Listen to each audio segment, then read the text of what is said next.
இத்தனை ஜனனம் எடுத்தேனோ தெரியாது இப்பூமி தன்னிலம்மா. இனியாகிலும் கிருபை வைத்தன்னை ரட்சியும் இனி ஜனனம் எடுத்திடாமல்.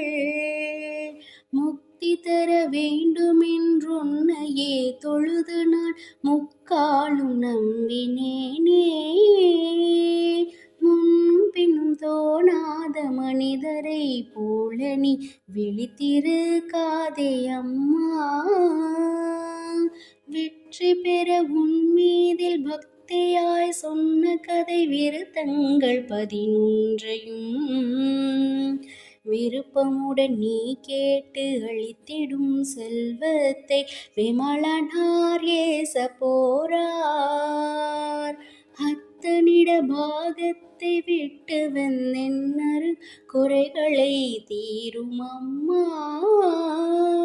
அழகான காஞ்சியில் புகழாக வாழ்ந்திடும் அம்மை காமாட்சி உமையே, அம்மை காமாட்சி உமையே.